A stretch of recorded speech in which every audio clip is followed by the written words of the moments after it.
Thank you to the graduate students for putting the conference together and for the invitation to have all of us talk a little bit about what we do and how the theme of death relates to it.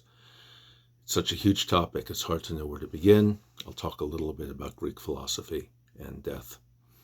The background, as always, is Homer. If you read the Iliad, there's a deep awareness of the huge distinction between human beings and the gods in traditional Greek religion as Homer depicts it. We are mortal, and everything that we do is destined to fall apart.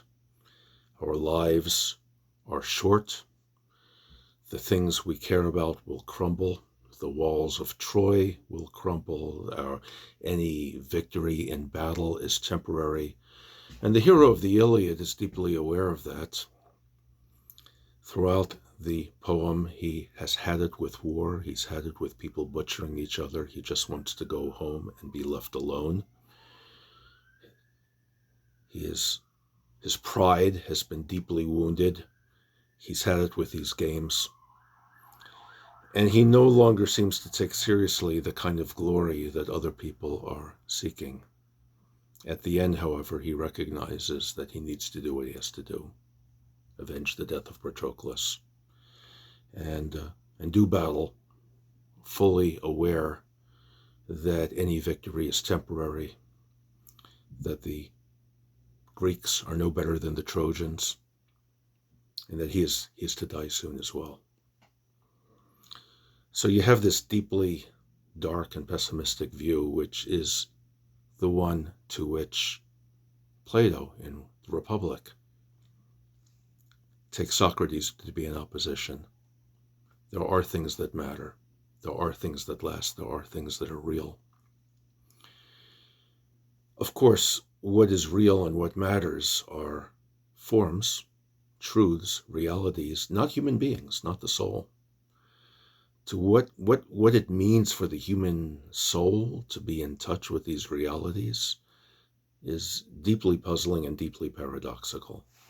I personally don't think that Plato thought that the personal soul that has a sense of identity through time into death has any kind of real immortality or lastingness to it.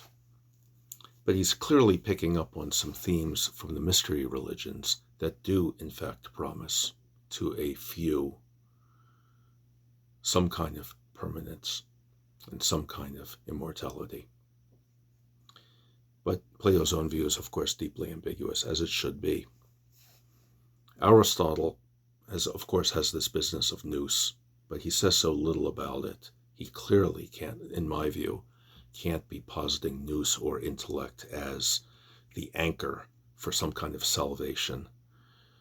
That's Thomas Aquinas' reading. It's the reading of a number of medievals. I don't think it's Aristotle.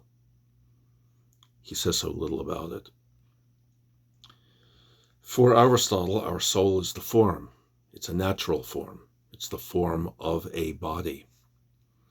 And bodies are material, and matter falls apart. Inevitably, there is a freezing and a drying that makes it incapable of form to be sustained, just the same way that houses fall down when the bricks start to crumble. Wood rots, our bodies rot too. That is the way that it works. And so even though, to a certain extent, death and disease is a deterioration of human nature or form, the very fact that our form is essentially in matter means that we are essentially mortal beings, and we don't last. That's part of what it means to be a human being, is to be born, to grow, to die.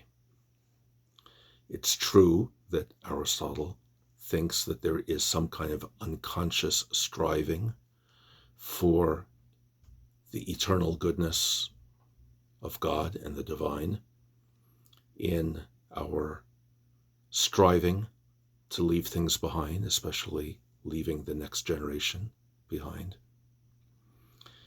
But plants do that too. Worms do that too. So I think that there is a kind of a return to the Homeric worldview in Aristotle.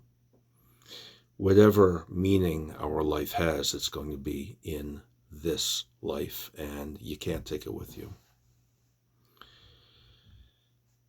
Which means that part of what it means to have a good life, eudaimonia, is to have a narrative of one's life that conforms to human nature, to be born, to mature, and to die. That's what a human life is. And even if it doesn't last, there's value in that. Why does what is valuable have to stick around? This idea of Plato that what's valuable has to stick around is not one, I think, that Aristotle endorses. So when I think about Aristotle's views of this, I think about, I've been thinking a little bit about the transhumanist project, the project of using technology for things like indefinite life extension.